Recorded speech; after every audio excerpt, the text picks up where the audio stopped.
ಎಲ್ಲರಿಗೂ ನನ್ನ ನಮಸ್ಕಾರಗಳು. ಜೈ ಭೀಮ್, ಜೈ ಭೀಮ್, ಜೈ ಜೈ ಭೀಮ್. ಸ್ವಲ್ಪ ಜೋರಾಗಿ ಧ್ವನಿಯಲ್ಲಿ ಜೈ ಭೀಮ್ ಹೇಳಿ. ಇವತ್ತು ನಮಗೆಲ್ಲ ಗೊತ್ತೇ ಇದ್ದಂಗೆ ಬಾಬಾ ಸಾಹೇಬ್ ಅಂಬೇಡ್ಕರ್ ಅವರು ಸಂವಿಧಾನ ಕೊಟ್ಟಿಲ್ಲ ಅಂದ್ರೆ ನೀವು ಅಲ್ಲಿ ಕೂರಕ್ಕಾಗ್ತಾ ಇಲ್ಲ, ನಾನು ಇಲ್ಲಿ ಮಂತ್ರಿಯಾಗಿ ನಿಲ್ಲಕ್ಕೆ ಸಾಧ್ಯ ಆಗ್ತಾ ಇಲ್ಲ. ಬಾಬಾ ಸಾಹೇಬ್ ಅಂಬೇಡ್ಕರ್ ಸಂವಿಧಾನ ಕೊಟ್ಟಿದ್ದ ಕಾರಣಕ್ಕೆ ನೀವು ಅಲ್ಲಿ ಕೂತಿದ್ದೀರಾ, ನಾನು ಇಲ್ಲಿ ಮಂತ್ರಿಯಾಗಿ ನಿಂತಿದ್ದೀನಿ. ಹಾಗಾಗಿ ನಮ್ಮ ಕರ್ತವ್ಯ ಆಗ್ತಾ ತಾನೆ ಜೋರಾಗಿ ಜೈ ಭೀಮ್ ಹೇಳೋದು. ದೊಡ್ಡ ಧ್ವನಿಯಲ್ಲಿ ಜೈ ಭೀಮ್ ಹೇಳಬೇಕು. ಜೈ ಭೀಮ್, ಜೈ ಭೀಮ್, ಜೈ ಜೈ ಭೀಮ್. ವೇದಿಕೆ ಮೇಲೆ ಆಸೀನಿರುವ ನನ್ನ ಆತ್ಮೀಯ ಸ್ನೇಹಿತರು, ನಮ್ಮ ಪಕ್ಷದ ಮುಖಂಡರು, ಸಚಿವರು, ಕೊಪ್ಪಳ ಉಸ್ತುವಾರಿ ಮಂತ್ರಿ ಆದಂತ ಶಿವರಾಜ್ ತಂಗಡಿ ಅವರೇ, ಇನ್ನೊಬ್ರು ನನ್ನ ಆತ್ಮೀಯ ಸ್ನೇಹಿತರು, ನಮ್ಮ ಪಕ್ಷದ ಮುಖಂಡರು, ಶಾಸಕರು, ಈ ಕಾರ್ಯಕ್ರಮ ಅಧ್ಯಕ್ಷ ವಹಿಸಿರುವ HR ಗೋಯಪ್ಪ ಅವರೇ, ಶಾಸಕರಾದಂಥ ಹೇಮರಾಜ್ ನಾಯಕ್ ಅವರೇ, ಶಾಸಕಿಯಾದಂಥ ಲತಾ ಮಲ್ಲಿಕಾರ್ಜುನ್ ಅವರೇ, ಶಾಸಕರಾದಂಥ NT ಶ್ರೀನಿವಾಸ್ ಅವರೇ, ಶಾಸಕರಾದಂಥ ಕೃಷ್ಣ ನಾಯಕ್ ಅವರೇ, ನನ್ನ ಆತ್ಮೀಯ ಸ್ನೇಹಿತರು, ಲೋಕಸಭಾ ಸದಸ್ಯರಾದಂಥ ರಾಜಶೇಖರ್ ಯತ್ನಾಳ್ ಅವರೇ, ನನ್ನ ಆತ್ಮೀಯ ಸ್ನೇಹಿತರಾದಂಥ ರಮೇಶ್ ಅರವಿಂದ್ ಅವರೇ, ಪೂಜಾ ಗಾಂಧಿ ಅವರೇ, ಪ್ರೇಮ ಅವರೇ, ವೇದಿಕೆ ಮೇಲೆ ಆಸೀನಿರುವ ಎಲ್ಲ ಪಕ್ಷದ ಮುಖಂಡರೇ, ಇಲ್ಲಿದ್ದಂಥ ಎಲ್ಲ ಆತ್ಮೀಯರೇ, ಮಾಧ್ಯಮ ಸ್ನೇಹಿತರೆ, ಮೊದಲೇ ಆಗಿ ಹಂಪಿ ಉತ್ಸವದ ಶುಭಾಶಯನ ಕೋರಕ್ಕೆ ಬಯಸ್ತಾ ಇದ್ದೀನಿ. ಹಂಪಿ ಉತ್ಸವ ಅಂದರೆ ನಮ್ಗೊಂಥರ ನಾಡು ಹಬ್ಬ ಇದ್ದಂಗೆ.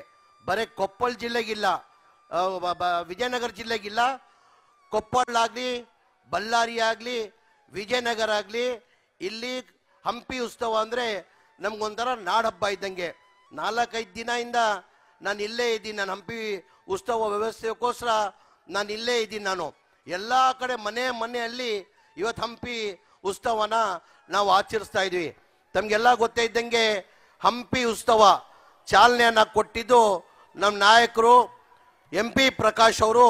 MP 87ರಲ್ಲಿ ಚಾಲನೆ ಕೊಟ್ಟಿದ್ದು. ನವೆಂಬರ್ ತಿಂಗಳಲ್ಲಿ ಪ್ರತಿ ವರ್ಷ ಹಂಪಿ ಉತ್ಸವನ ನಡೀತಾ ಇತ್ತು 87 ವರ್ಷದಿಂದ. ಕೋವಿಡಿಂದ ಒಂಚೂರು ಗ್ಯಾಪ್ ಬಂತು. ಕೋವಿಡ್ ಬಂದಿದ್ದ ಕಾರಣಕ್ಕೆ ಒಂಚೂರು ಗ್ಯಾಪ್ ಬಂದು ನಾವೀಗ ಫೆಬ್ರವರಿಯಲ್ಲಿ ಹಂಪಿ ಉತ್ಸವನ ಹಮ್ಮಿಕೊಂಡಿದ್ದೀವಿ. ಈ ಬಾರಿ ನಮ್ಮ ನಾಯಕರಾದಂಥ ಮಾನ್ಯ ಮುಖ್ಯಮಂತ್ರಿಗಳು ಸಿದ್ದರಾಮಯ್ಯ ಈ ಕಾರ್ಯಕ್ರಮಕ್ಕೆ ಬರಬೇಕಾಗಿತ್ತು. ಹೋದ ವರ್ಷನೂ ಮಾನ್ಯ ಸಿದ್ದರಾಮಯ್ಯ ಹಂಪಿ ಉತ್ಸವ ಕಾರ್ಯಕ್ರಮಕ್ಕೆ ಬಂದು ಭಾಳ ಖುಷಿಯಾಗಿ ಹೋದರು. ಮೊನ್ನೆ ಈ ಕಾರ್ಯಕ್ರಮಕ್ಕೆ ಮಾನ್ಯ ಮುಖ್ಯಮಂತ್ರಿಗಳು ಬರಬೇಕಾಗಿತ್ತು. ನಿನ್ನೆವರೆಗೂ ನನ್ನ ಹಂಪಿ ಉತ್ಸವ ಹೋದ ವರ್ಷ ಚೆನ್ನಾಗಿ ಮಾಡಿದ್ದೆ ಕಣೋ, ಈ ವರ್ಷನೂ ಚೆನ್ನಾಗಿ ಆಗ್ತಾ ಇದೆಯಾ ಅಂತ ಗೊತ್ತಾಗಿತ್ತು. ನಾನು ಬರಬೇಕಂತ ಇದ್ದೆ. ನನ್ನ ಕಾರಣದಿಂದ ಆರೋಗ್ಯ ಸರಿಗಿಲ್ಲ, ಆ ಕಾರಣಕ್ಕೆ ನಾನು ಬರೋಕ್ಕೆ ಸಾಧ್ಯ ಆಗಲ್ಲ. ಹಾಗಾಗಿ ನನ್ನ ಕಡೆಯಿಂದ ಕ್ಷಮೆಯನ್ನು ಕೇಳ್ಕೊ ಅಂತ ಮಾನ್ಯ ಮುಖ್ಯಮಂತ್ರಿಗಳು ಸೂಚನೆ ಕೊಟ್ಟಿದ್ದಾರೆ. ಮಾನ್ಯ ಮುಖ್ಯಮಂತ್ರಿಗಳು ಈ ಕಾರ್ಯಕ್ರಮನ ಮುಂದೆ ಹಾಕುವಂತನೂ ಕೇಳ್ಕೊಂಡ್ರು. 28ನೇ ತಾರೀಕು ಮಾಡೋದು ಕಾರ್ಯಕ್ರಮನ ಏಪ್ರಿಲ್ ಮೊದಲೇ ವಾರಕ್ಕೆ ಮಾಡು, ನನ್ನ ಆರೋಗ್ಯ ಸರಿಗಿಲ್ಲ, ಹಾಗಾಗಿ ನೀನು ಬರೋ ತಿಂಗಳು ಏಪ್ರಿಲ್ ಕೊನೆ 8ನೇ ತಾರೀಕು ಮೊದಲೇ ವಾರದಲ್ಲಿ ಮಾಡು ಅಂತ ಮಾನ್ಯ ಮುಖ್ಯಮಂತ್ರಿಗೂ ಕೇಳ್ಕೊಂಡ್ರು. ಹಾಗಾಗಿ ನಾವು ಮುಂಚೆನೇ ನವೆಂಬರ್ ಮಾಡ್ತಾ ಇರೋದು ಕಾರ್ಯಕ್ರಮ ಈಗ ಫೆಬ್ರವರಿಗೆ ಮಾಡ್ತಾಯಿವಿ ಸರ್, ತಿರ್ಗಾ ಏಪ್ರಿಲ್ ಅಂದರೆ ಭಾಳ ಮುಂದೆ ಹೋಗ್ತದೆ ಬೇಡ ಸರ್ ಅಂತ ಮಾನ್ಯ ಮುಖ್ಯಮಂತ್ರಿಗೆ ಹೇಳಿ ನಾನೇ ಕೇಳ್ಕೊಂಡು ಈ ಕಾರ್ಯಕ್ರಮನ ನಾವು ಮಾಡ್ತಾಯಿದ್ದೀವಿ. ನನ್ನ ಸೌಭಾಗ್ಯ 2ನೇ ಹಂಪಿ ಉತ್ಸವ ಮಾಡೋಕ್ಕೆ ನನಗೆ ಅವಕಾಶ ಸಿಕ್ಕಿರೋದು ನನ್ನ ಸೌಭಾಗ್ಯ ಅಂತ ನಾನು ಭಾವಿಸ್ತಾ ಇದ್ದೀನಿ. ನನ್ನ ಅನಿಸಿಕೆ ಈಗ ರಮೇಶ್ ಅವರು ಭಾಳ ಚೆನ್ನಾಗಿ ಮಾತಾಡೋದು. ಎಲ್ಲರಿಗಿಂತ ಹೆಚ್ಚಾಗಿ ಪೂಜಾ ಗಾಂಧಿ ಅವರು ಮಾತಾಡಿದ್ದು ನನಗೆ ಭಾಳ ಖುಷಿ ತಂತು. ಏನಕ್ಕೆ ಪೂಜಾ ಗಾಂಧಿ ಅವರು ಇಷ್ಟು ಚೆನ್ನಾಗಿ ಕನ್ನಡ ಮಾತಾಡ್ತಾರಂತ ನಾನು ನೋಡಿಲ್ಲ. ನಾನು ಕೇಳಿದೆ ಪೂಜಾ ಗಾಂಧಿ ಅವರು ಭಾಳ ಚೆನ್ನಾಗಿ ಕನ್ನಡ ಮಾತಾಡ್ತಾರಂತ ನಾನು ಕೇಳಿದ್ದೆ. ಇಷ್ಟು ಚೆನ್ನಾಗಿ ಮಾತಾಡ್ತಾರೆ ಗೊತ್ತಿಲ್ಲ. ನಿಜವಾಗ್ಲೂ ನೀವು ಬೇರೆ ಊರು ಅವರಾಗಿ ಇಲ್ಲಿ ಕರ್ನಾಟಕದಲ್ಲಿ ಬಂದು ಇಲ್ಲಿ ಮಾತಾಡಿದ್ರು ಭಾಳ ಹೆಮ್ಮೆ ಅಂತ ಹೇಳಕ್ಕೆ ಬಯಸ್ತಾ ಇದ್ದೀನಿ. ಇವತ್ತು ನನಗೆ ಭಾಳ ಖುಷಿನ ತಂದಿದೆ. ಇವತ್ತು ಈ ಹಂಪಿ ಉತ್ಸವದ 3 ದಿನ ಕಾರ್ಯಕ್ರಮಕ್ಕೆ ತಾವೆಲ್ಲ ಬಂದು ಯಶಸ್ವಿ ಮಾಡಿಕೊಡ್ಬೇಕು. ಹೋದ ವರ್ಷನೂ ಹಂಪಿ ಉತ್ಸವ ಮಾಡಿದ್ವಿ. ಈ ವರ್ಷ ಹೋದ ವರ್ಷದಿಂದ ಚೆನ್ನಾಗಿ ಈ ವರ್ಷ ಆಗಬೇಕಂತ ನಾವು ಪ್ರಯತ್ನ ಮಾಡಿ ಈ ವರ್ಷ ಚೆನ್ನಾಗಿ ಆಗಿದೆ ಅಂತ ನಾನು ಭಾವಿಸ್ತಾ ಇದ್ದೀನಿ. ಈ ಸರ್ಟಿಫಿಕೇಟ್ ಕೊಡಬೇಕಾಗಿರೋದು ನಾವು ಹೇಳಿದ್ರೆ ಅದು ಸಾಲದು. ನೀವುಗಳು ಸರ್ಟಿಫಿಕೇಟ್ ಕೊಡಬೇಕಾಗಿರೋದು ಈ ವರ್ಷ ಚೆನ್ನಾಗಿದ್ಯಾ, ಹೋದ ವರ್ಷ ಚೆನ್ನಾಗಿತ್ತಾ? ಯಾವ ವರ್ಷ ಚೆನ್ನಾಗಿದೆ? ಈ ವರ್ಷ ಚೆನ್ನಾಗಿದ್ಯಾ? ಮುಂದಿನ ವರ್ಷ ಭಗವಂತ ನನ್ಗಿಟ್ರೆ ಇನ್ನ ಅದ್ಧೂರಿಯಾಗಿ ಮುಂದಿನ ವರ್ಷನೂ ಮಾಡುವಂತ ಹೇಳಿ ನಾನು ಹೆಚ್ಚಾಗಿ ಮಾತಾಡಕ್ ಹೋಗಲ್ಲ. ಏನಕ್ಕಂದ್ರೆ ಬೇರೆ ಬೇರೆ ಕಾರ್ಯಕ್ರಮಗಳು ಹಮ್ಮಿಕೊಂಡಿದ್ದಾರೆ. ಇದು ರಾಜಕಾರಣಿಗಳು ಬರೀ ರಾಜಕೀಯ ಭಾಷಣ ಮಾಡ್ತಾರಂತ ತಾವೆಲ್ಲ ಬೇಜಾರು ಮಾಡ್ಕೊತೀರಾ. ಹಾಗಾಗಿ ನಾನು ಹೆಚ್ಚಾಗಿ ಮಾತಾಡಕ್ ಹೋಗಲ್ಲ. ಇನ್ನು ನಿಮ್ಮೆಲ್ಲ ಇಷ್ಟೇ ಕೇಳೋದು, ದೇವ್ರದವ ನೀವೆಲ್ಲ ನನ್ನ ಅನಿಸಿಕೆ ಶಿವರಾಜ್ ತಂಗಡಿ ಸಾಹೇಬ್ರೆ, ನಾನು ಇಷ್ಟು ಜನ ನನ್ನ ಪ್ರೀತಿಸ್ತಾರಂತ ಗೊತ್ತಿಲ್ಲ. ಏನೋ ಒಂದು ನನ್ನ ಬಗ್ಗೆ ವಿಶ್ವಾಸ ಇಟ್ಕೊಂಡು ಜನ ನನ್ನ ಪ್ರೀತಿಸ್ತಾ ಇದ್ದಾರೆ. ನಿಮ್ಮಲ್ಲಿ ಒಂದೇ ನಾನು ಕೇಳ್ಕೊಳ್ಳೋದು, ಭಗವಂತ ಪ್ರಾರ್ಥನೆ ಮಾಡಬೇಕಾದ್ರೆ ಇನ್ನ ನಮ್ಮ ಜಮೀರ್ ಅಹಮದ್ ಖಾನ್ ಅವ್ರನ್ನ ಇನ್ನ ಬಡವ್ರ ಸೇವೆ ಮಾಡೋದು ಇನ್ನ ಹೆಚ್ಚಿನ ಶಕ್ತಿ ಕೊಳ್ಳಿ ಅಂತ ಆ ಭಗವಂತಂತ ಪ್ರಾರ್ಥನೆ ಮಾಡ್ಬೇಕಂತ ಕೇಳ್ಕೊಂಡು ಇನ್ನೊಂದು ಬಾರಿ ಹಂಪಿ ಉತ್ಸವದ ಶುಭಾಶಯನ ಕೋರಿ ನಾನು ಮಾತು ಮುಗಿಸ್ತೀನಿ. ಜೈ ಹಿಂದ್. ವೇದಿಕೆ ಮೇಲೆ ಕುಳಿತಿರುವ ಗಣ್ಯ ವ್ಯಕ್ತಿಗಳಿಗೆ ನನ್ನ ನಮಸ್ಕಾರ ಹಾಗೂ ನಿಮ್ಮೆಲ್ಲರಿಗೂ ನನ್ನ ದೊಡ್ಡ ನಮಸ್ಕಾರ. ನಾನು ಹಿಂದೆ 2-3 ಶೂಟಿಂಗ್ ಹಂಪಿಯಲ್ಲಿ ಬಂದಿದ್ದೆ. ಬಟ್ ಅಲ್ಲಿ ಒಳಗಡೆ ಹಂಪಿ ಒಳಗಡೆ ಶೂಟಿಂಗ್ ಮಾಡ್ತಾ ಇದ್ವಿ. ಬಟ್ ನಾನು ಇದೇ ಮೊದಲನೇ ಸತಿ ಹಂಪಿ ಉತ್ಸವಕ್ಕೆ ಬರ್ತಾ ಇರೋದು. ಭಾಳನೇ ಸಂತೋಷ ಆಗ್ತಿದೆ. ವೇದಿಕೆ ಇದೇ ಮೊದಲನೇ ಸತಿ ಈ ಥರ ಅಲಂಕಾರ ಎಲ್ಲ ನೋಡಿ ನಂಗೆ ತುಂಬ ಖುಷಿ ಆಯಿತು. ಧನ್ಯವಾದಗಳು ಸರ್, ಜಮೀರ್ ಸರ್, ನನ್ನ ಕರೆಸಿದ್ದಕ್ಕೆ ತುಂಬ ಧನ್ಯವಾದಗಳು. ಹಾಗೂ 2 ಮಾತು ಹಾಡಬೇಕು ಅಂತ ಹೇಳಿದ್ರು ನನಗೇನು ಮಾತೇ ಬರ್ತಿಲ್ಲ. ನಿಮ್ಮನ್ನೆಲ್ಲ ನೋಡಿ ತುಂಬ ಖುಷಿ ಆಯಿತು. ಇದೇ ರೀತಿ ನಿಮ್ಮ ಪ್ರೀತಿ ಪ್ರೋತ್ಸಾಹ ಸದಾ ಕಲಾವಿದರ ಮೇಲೆ ಇರಲಿ ಅಂತ ಕೇಳ್ಕೊಂತ ನಾನು 2 ಮಾತನ್ನು ಮುಗಿಸ್ತಾ ಇದ್ದೀನಿ. ನಮಸ್ಕಾರ.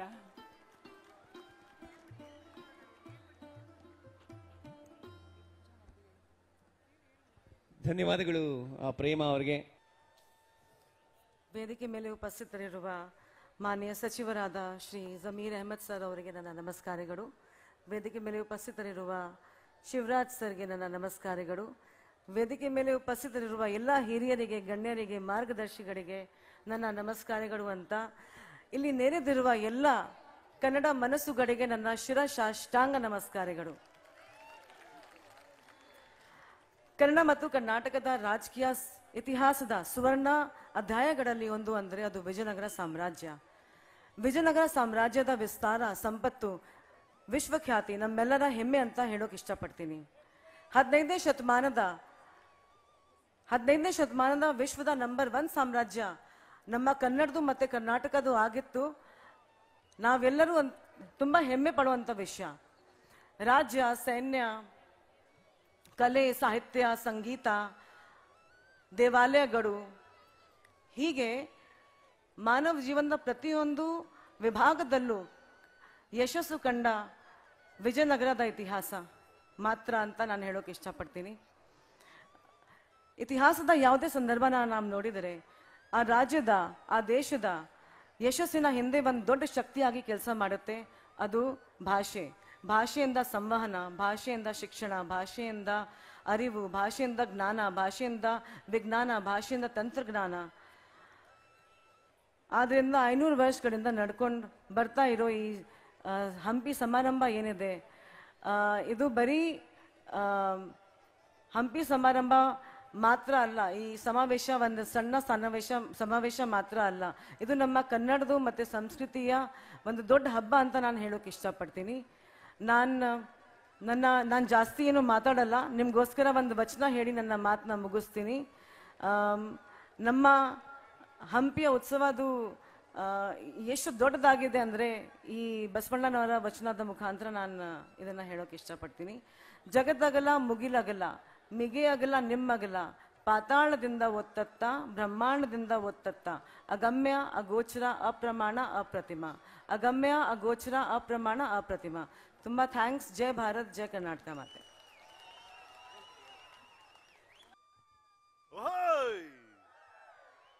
ಹಲೋ ಮಾನ್ಯ ಸಚಿವರಾದ ಜಮೀರ್ ಅಹಮದ್ ಖಾನ್ ಅವರಿಗೆ, ಮಾನ್ಯ ಸಚಿವರಾದ ಶಿವರಾಜ್ ತಂಗಡಗಿ ಅವರಿಗೆ, ಜಿಲ್ಲಾಧಿಕಾರಿಯಾದ ದಿವಾಕರ್ ಅವರಿಗೆ, ಈ ಸ್ಥಳೀಯ ಶಾಸಕರು ಶ್ರೇಷ್ಠರು, ಹಿರಿಯರು ಹಲವರು ಬಂದಿದ್ದೀರಿ. ನಮ್ಮ ಚಿತ್ರರಂಗದ ಪೂಜಾ ಗಾಂಧಿ ಅವರು, ಪ್ರೇಮ ಅವರು, ಎಲ್ಲಾ ಕಲಾವಿದರಿಗೂ ಇಲ್ಲಿ ವೇದಿಕೆಯನ್ನು ಸೇರಿರುವಂತ ಪೂಜ್ಯ ಸ್ವಾಮೀಜಿ ಅವರು ಬಂದಿದ್ದಾರೆ. To the police department officials, to everybody here, and ನಿಮ್ಮೆಲ್ರಿಗೂ, ಪ್ರತಿಯೊಬ್ಬರಿಗೂ, ಒಬ್ಬೊಬ್ಬರಿಗೂ ಈ ನಿಮ್ಮ ರಮೇಶಿನ ಪ್ರೀತಿಯ ಸಿಹಿ ನಮಸ್ಕಾರಗಳು. ಏನ್ ಚಂದ ಇದೆ ಗೊತ್ತೇನ್ರಿ ಇಲ್ಲಿಂದ ನೋಡಕ್ಕೆ, ಏನ್ ಅದ್ಭುತವಾಗಿದೆ ಗೊತ್ತೇನೋ. ಜನಸಾಗರ ಅಂದ್ರೆ ಇದು. ನಾವೆಲ್ಲ ಚಿಕ್ಕವರಾಗಿದ್ದಾಗ ನಮ್ ಹಿರಿಯರು ಹೇಳೋರು, ಇಂದ್ರ ಇದಾನಲ್ಲ ಅವನು ದೇವರಿಗೆಲ್ಲ ಹೆಡ್, ಅವನಿಗೆ 1000 ಕಣ್ಣುಗಳಂತೆ ಇಂದ್ರನಿಗೆ. ಎಲ್ಲ ಕಡೆ ನೋಡ್ಕೋಬೇಕಲ್ಲ, ಪ್ರಪಂಚದ ಎಲ್ಲ ಕಡೆ ನೋಡ್ಕೋಬೇಕಲ್ಲ, 1000 ಕಣ್ಣುಗಳು ಅಂತ. ಆಗ ನಮ್ಮ ಹಿರಿಯರು ಹೇಳೋರು, ನಮ್ಮೆಲ್ರಿಗೂ ಇಂದ್ರಂತರ 1000 ಕಣ್ಣುಗಳಿರ್ಬೇಕು. ಯಾಕಂದ್ರೆ ಹಂಪಿ ಅಂತ ಸುಂದರವಾದ ಜಾಗವನ್ನು ನೋಡಕ್ಕೆ 2 ಕಣ್ಣು ಸಾಲಲ್ಲ, 1000 ಕಣ್ಣುಗಳು ಬೇಕು ಅಂತ. ಸಹಸ್ರ ನಯನವಾಗಿರ್ಬೇಕು ನಾವು. ಹಂಪಿ ಅಂದ್ರೇನೆ ಸೌಂದರ್ಯ. ಅಂತ ಒಂದು ಸುಂದರವಾದ ಜಾಗದಲ್ಲಿ ಇಲ್ಲಿ ಈಗ ಲಕ್ಷಾಂತರ ಕನ್ನಡಿಗರ ಕಣ್ಣು ಕಾಣ್ತಾ ಇದೆಯಲ್ಲ, ಇದಕ್ಕಿಂತ ಅದ್ಭುತವಾದ ದೃಶ್ಯ ಏನಿರುತ್ತೆ ಹೇಳಿ. ಅಲ್ಲಿ ಹಿಂದೆ ಹಂಪಿ ಒಂದು ಸೌಂದರ್ಯ ಅಂದ್ರೆ ನೀವೆಲ್ಲ ಇಷ್ಟು ದೊಡ್ಡ ರೀತಿಯಲ್ಲಿ ಇಲ್ಲಿ ಸೇರಿದಿರಲ್ಲ, ಅದು ಅಷ್ಟೇ ಸೌಂದರ್ಯ. ಆ ಸೌಂದರ್ಯನ ಈ ಸೌಂದರ್ಯ ಕೈ ಕುಲುಕ್ದಾಗಿದೆ. ಎಂತ ಎಂತ ಅದ್ಭುತವಾದಂತ ಸಮಾರಂಭ ಇದು ಜಮೀರ್ ಸರ್, ಎಂತ ಅದ್ಭುತವಾದ ಸಮಾರಂಭ. ಅಲ್ಲಿ ಬೆಂಗಳೂರಲ್ಲಿ ನ್ಯಾಷನಲ್ ಕಾಲೇಜಿಂದ ಲಾಲ್ಬಾಗ್ ಒಂದು ಫ್ಲೈಓವರು, ಲಾಲ್ಬಾಗಿಂದ ಕಬ್ಬನ್ ಪಾರ್ಕ್ ಕಡೆ ಇನ್ನೊಂದು ಫ್ಲೈಓವರು. ಆ ತರ ಈ ಸಮಾರಂಭ ಇದೆಯಲ್ಲ, ಅದು 2025ಗೂ 15ನೇ 14ನೇ ಶತಮಾನಗೂ ಒಂದು ಫ್ಲೈಓವರ್ ಸರ್ ಇದು. ಅಂದು ಇಂದು ಎಂದು ಕನ್ನಡಿಗರು ಶ್ರೇಷ್ಠರು ಅಂತ ಸಾಬೀತು ಮಾಡುವಂತ ಸಮಾರಂಭ ಈ ಹಂಪಿ ಉತ್ಸವ. ಇದನ್ನ ಅದ್ಭುತವಾಗಿ ಆಯೋಜನೆ ಮಾಡಿದಿರಾ. ಅಲ್ಲ, ಸುಮ್ಮನೆ ಯೋಚನೆ ಮಾಡಿ ನೋಡಿ, ಇದು ಎಂತ ಜಾಗದಲ್ಲಿ ಇದೀವಿ ನಾವು ಅಂತ. ನಾನು ಫ್ಲೈಓವರ್ ಅಂತ, ಸೇತುವೆ ಅಂತ ಯಾಕೆ ಹೇಳಿದೆ ಅಂದ್ರೆ, ಸುಮ್ಮನೆ ಕಲ್ಪಿಸ್ಕೊಂಡು ನೋಡಿ. ಇಲ್ಲ ಹುಡುಗ ಇದೆ ನೋಡಿ, 10 ವರ್ಷ ಇರ್ಬೋದು, ಅವನ್ ಮೊಬೈಲ್ ಅಲ್ಲಿ ನನ್ನ ರೆಕಾರ್ಡ್ ಮಾಡ್ತಾನೆ. ಅದೇ ಜಾಗದಲ್ಲಿ ಅದೇ ವಯಸ್ಸಿನ ಒಬ್ಬ ಹುಡುಗ ಒಂದು ಕಾಲದಲ್ಲಿ ಇದೇ ಜಾಗದಲ್ಲಿ ಕತ್ತಿ ವರಿಸೆ ಕಲಿತಾ ಇದ್ದ. ಯಾರು? ಕೃಷ್ಣದೇವರಾಯ. ಅಲ್ಲಿ ಜಮೀರ್ ಸಾರು, ಶಿವರಾಜ್ ಸಾರು ಮಾತಾಡ್ತಿದಾರಲ್ಲ, ಅದೇ ಜಾಗದಲ್ಲಿ ಒಂದು ಕಾಲದಲ್ಲಿ ತಿಮ್ಮರಸು, ಕೃಷ್ಣದೇವರಾಯ ಚರ್ಚೆ ಮಾಡ್ತಿರ್ಬಹುದು, ಯಾರಿಗ್ ಗೊತ್ತು. ಅಲ್ಲಿ ಪ್ರೇಮ ಅವರು, ಪೂಜಾ ಗಾಂಧಿ ಕೂತಿದಾರಲ್ಲ, ಅದೇ ಜಾಗದಲ್ಲಿ ಮಹಾರಾಣಿಯರು ಓಡಾಡ್ತಿದ್ರು. ಅಲ್ಲಿ ನಿಮ್ಮ ಕಾರು ಬೈಕ್ ಎಲ್ಲ ಪಾರ್ಕ್ ಮಾಡಿದಿರಲ್ಲ ಸರ್, ಅದೇ ಜಾಗದಲ್ಲಿ ಆನೆಗಳು, ಕುದುರೆಗಳು ವಿಶ್ರಾಂತಿ ಪಡಿತಿದ್ವು. ಅಂತ ಜಾಗ ರೀ ಇದು. ಸಾಧಾರಣ ಜಾಗ ಅಲ್ಲ, ನೀವು ಸಾಧಾರಣರಲ್ಲ. ಇಂಥ ಅದ್ಭುತವಾದಂತ ಹಿನ್ನೆಲೆ ಇರುವಂತ ಹಂಪಿಯ ಜನ ನೀವು. ಅದು ನನಗೆ ಬರ್ತಿರ್ಬೇಕಾದ್ರೆ ಅನ್ನಿಸ್ತಾ ಇತ್ತು, ಈಗ ಅದೆಲ್ಲ ಮೊಬೈಲ್ ಅಲ್ಲಿ ಆಪ್ ಅಲ್ಲಿ ಅಮೆಝಾನ್ ಅಂತ ಆರ್ಡರ್ ಮಾಡ್ತೀವಲ್ಲ ಸರ್, ಏನ್ ಬೇಕಾದ್ರೂ ಆರ್ಡರ್ ಮಾಡ್ಬಿಡ್ತೀವಿ. ಅಮೆಝಾನ್ ಗ್ಲೋಬಲ್ ಮಾರ್ಕೆಟ್ ಪ್ಲೇಸ್ ಅಂತಾರಲ್ಲ, ಒಂದ್ ಕಾಲದಲ್ಲಿ ಇದೇ ಜಾಗದಲ್ಲಿ ಫುಟ್ಪಾತ್ ಅಲ್ಲಿ ಚಿನ್ನ, ವಜ್ರ, ವೈಡೂರ್ಯ ಮಾರ್ತಿದ್ರಂತೆ. ಅದು ಏನೋ ಇಷ್ಟು ಮಾಣಿಕ್ಯ ಅಲ್ಲ, ಮುಷ್ಟಿಯಷ್ಟು ಸೈಜು ಮಾಣಿಕ್ಯ. ಈ ಹೂ ಮಾರ್ತಿರಲ್ಲ ಬುಟ್ಟಿಯಲ್ಲಿ, ಅದರಲ್ಲಿ ವಜ್ರಗಳನ್ನ ಮಾರೋರಂತೆ. ಅಂತ ಜಾಗ ಹಂಪಿ. ಹಾಗಾಗಿ ಆ ಕಾಲದ ಅಮೆಝಾನ್ ಹಂಪಿ ಸರ್. ಈ ಕಾಲದಲ್ಲಿ ಮೊಬೈಲ್ ಅಲ್ಲಿ ಯೂಟ್ಯೂಬ್ ಮ್ಯೂಸಿಕ್, ಸ್ಪಾಟಿಫೈ, ಟಿವಿಯಲ್ಲಿ ನೋಡ್ತಿರಲ್ಲ ಸರಿಗಮಪ ಕಾರ್ಯಕ್ರಮ, ಶ್ರೇಷ್ಠ ಗಾಯಕರು ಹಾಡೋದು. ಆ ಕಾಲದಲ್ಲಿ ಮನುಷ್ಯರಲ್ಲ, ಸ್ತಂಭಗಳು ಸರಿಗಮಪ ಅಂತ ಹಾಡಿದ್ದು ಹಂಪಿಯಲ್ಲಿ. ಆ ಕಾಲದ ಸ್ಪಾಟಿಫೈ, ಆ ಕಾಲದ ಯೂಟ್ಯೂಬ್ ಮ್ಯೂಸಿಕ್ ಹಂಪಿ. ಈಗ ನಾವೆಲ್ಲ ಸೆಲೆಬ್ರಿಟೀಸು ಕೋಟ್ಯಾಂತರ ರೂಪಾಯಿ ಕಾರ್ ತಗೊಂಡು ಸೆಲ್ಫಿ ತಗೊಂಡು ಹಾಕ್ತಿವಿ. ಅದು ಡಿಪ್ರಿಸಿಯೇಷನ್ ಆಗಿ 10% 15 ವರ್ಷದಲ್ಲಿ ಗುಜರಿ ಸೇರ್ಬಿಡುತ್ತೆ. ಆದ್ರೆ 500 ವರ್ಷಗಳಿಂದ ಇಲ್ಲೊಂದು ವಾಹನ ಇದೆ, ಈಗಲೂ ಜನ ಸೆಲ್ಫಿ ತಗೊಂಡು ಹಾಕ್ತಾರೆ. ನಿಮ್ಮ ಊರಿನ ಕಲ್ಲಿನ ರಥ, ಅದಕ್ಕಿಂತ ವಾಹನ ಇದೆಯೇನ್ರಿ? ಹಾಗಾಗಿ ಆ ಕಾಲದ ಅಮೆಝಾನ್, ಆ ಕಾಲದ ಸ್ಪಾಟಿಫೈ, ಆ ಕಾಲದ BMW, ಬೆನ್ಸ್ ಎಲ್ಲ ಹಂಪಿ. ಏನ್ ನೋಡಿ ಎಂತ ಅದ್ಭುತ. ಆ ಕಾಲ ಈ ಕಾಲನ ನಾವು ಕಂಪೇರ್ ಮಾಡಲೇಬಾರ್ದು, ಮಾಡೋದು ಬಹಳ ಕಷ್ಟ. ಯಾಕಂದ್ರೆ ಈ ಕಾಲದ ಸಾಧಾರಣ ಶ್ರೀಸಾಮಾನ್ಯರಿಗೆ ಇರುವಂತ ಅನುಕೂಲ ಆ ಕಾಲದ ರಾಜರಿಗೂ ಇರಲಿಲ್ಲ ಅನ್ನೋದೇ ಸತ್ಯ.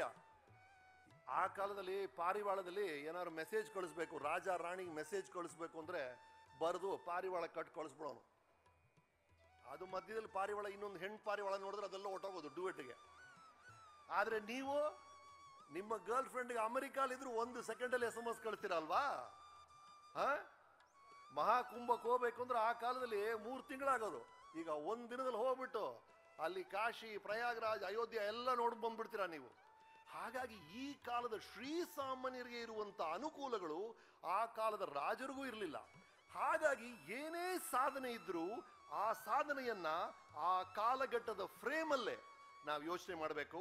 ಆ ಥರ ಯೋಚನೆ ಮಾಡಿದ್ರೆ ಎಂತ ಅದ್ಭುತವಾದ ಸಾಹಸ ರೀ, ಎಂತ ಇತಿಹಾಸ ರೀ ಅದು. ವಿಜಯನಗರ ನಮ್ಮ ಭಾರತದ ಇತಿಹಾಸದಲ್ಲಿ ಸುವರ್ಣ ಅಕ್ಷರಗಳಲ್ಲಿ ಬರಿಬೇಕಾಗಿರುವ ಒಂದು ಇತಿಹಾಸ ಅಂದ್ರೆ ಅದು ನಿಮ್ಮೂರಿನ ವಿಜಯನಗರ ಸಾಮ್ರಾಜ್ಯದ ಇತಿಹಾಸ. ಹಾಗಾಗಿ ಈ ಸಮಾರಂಭ ಅನ್ನೋದು ಬರೀ ಒಂದು ಉತ್ಸವ ಅಲ್ಲ, ಅದು ಕನ್ನಡಿ, ನಮ್ಮ ಸಂಸ್ಕೃತಿಯ ಕನ್ನಡಿ. ಅದು ಸಂದೇಶ. ಏನ್ ಸಂದೇಶ? ವಿಜಯನಗರದಲ್ಲಿ ಎಲ್ಲ ಜೊತೆಗಿದ್ದಾಗ ಅಮೋಘವಾಗಿತ್ತು. ಯಾವಾಗ ಒಬ್ರಿಗೊಬ್ರು ಜಗಳ ಶುರುವಾಯ್ತೋ, ಯಾವಾಗ ಒಗ್ಗಟ್ಟನ್ನ ಕಳ್ಕೊಂಡ್ರೋ, ಯಾವಾಗ ದ್ರೋಹಿಗಳು ಒಳಗ್ ಬಂದ್ರೋ ಸಾಮ್ರಾಜ್ಯನೇ ಬಿದ್ದೋಯ್ತು. ಹಾಗಾಗಿ ಅದು ಒಂದು ಸಂದೇಶ. ಜೊತೆಗಿದ್ರೆ ಏಕತೆ ಏಳು, ಅನೈಕ್ಯತೆ ಬೀಳು. ಅದೆಲ್ಲದಕ್ಕಿಂತ ಈ ಹಂಪಿ ಒಂದು ಪಾಠ. ಯಾವ ರೀತಿಯಲ್ಲಿ ಪಾಠ? ಅಲ್ಲಿ ನೋಡ್ತಿರಲ್ಲ, ಆ ಕಲ್ಲಿನ ರಥ ಇರ್ಬೋದು, ಆ ಬೇರೆ ಬೇರೆ ಇಲ್ಲಿ ನೋಡುವಂತ ಶಿಲೆಗಳು ಎಲ್ಲವೂ ಏನು ಆಕಾಶದಿಂದ ಬಿತ್ತೇನೋ, ಎಲ್ಲವೂ ಒಬ್ಬ ಶಿಲ್ಪಿ ಗಮನದಿಂದ ಕೆತ್ತಿರೋದು. ಹಾಗಾಗಿ ಅದು ಶಿಲೆಯಾಗಲಿ ನಿಮ್ಮ ಜೀವನವಾಗ್ಲಿ ಗಮನದಿಂದ ಕೆತ್ತಬೇಕು, ಗಮನದಿಂದ ಕೆತ್ತಬೇಕು. ಸುಮ್ಮನೆ ಯೋಚನೆ ಮಾಡಿ ನೋಡಿ, ಆ ಕಲ್ಲಿನ ರಥ ಹೇಗಾಯ್ತು? ಎಷ್ಟು ಸಾವಿರ ಏಟುಗಳನ್ನ ತಿಂದು ಅದು ಕಲ್ಲಿನ ರಥ ಆಗಿದೆ. ಹಾಗಾಗಿ ಏಟು, ಅವಮಾನ, ಕಾಲೆಳೆಯೋರು ಎಲ್ಲ ನಡೀತಾ ಇರುತ್ತೆ. ಅದನ್ನೆಲ್ಲ ದಾಟಿ ತಾಳ್ಮೆಯಿಂದ ಇದ್ರೆ ಒಂದಲ್ಲ ಒಂದು ದಿನ ಆ ಕಲ್ಲಿನ ರಥದಷ್ಟೇ ಶ್ರೇಷ್ಠವಾದ ಒಂದು ಶಿಲೆಯಾಗುತ್ತೆ. ನಿಮ್ಮ ಜೀವನ ಆ ಶಿಲ್ಪಿಗೆ ಇದ್ದಂತ ಗಮನ, ಆ ಕಲ್ಲಿಗೆ ಇದ್ದಂತ ಸಹನೆ ನಿಮ್ದಾಗ್ಲಿ. ನಿಮ್ಮೆಲ್ರಿಗೂ ಮತ್ತೊಮ್ಮೆ ಈ ಹಂಪಿ ಉತ್ಸವದ ಅಭಿನಂದನೆಗಳು. Zameer sir, wonderful programme. ನಮ್ಮ ಅಂಬರೀಷ್ ಸರ್ ಜೀವಂತವಾಗಿದ್ದಾಗ ನೀವು ನಮ್ಮ ಕಲಾವಿದರ ಸಂಘಕ್ಕೆ ಬಹಳ ದೊಡ್ಡ ಸಹಾಯ ಮಾಡಿದ್ದಾರೆ ಅಂತ ನನಗೆ ಹೇಳಿದ್ದಾರೆ. ಹಾಗಾಗಿ ಕಲಾವಿದರ ಪರವಾಗಿ ನಿಮಗೆ ವಂದನೆಗಳು. Thank you so much Shivaraj sir, ಬಹಳ ಖುಷಿ ಆಯಿತು. ತಮ್ಮೆಲ್ರಿಗೂ ಮತ್ತೊಮ್ಮೆ ವಂದನೆಗಳು. ನಮಸ್ಕಾರ, ಬರ್ತೀನಿ.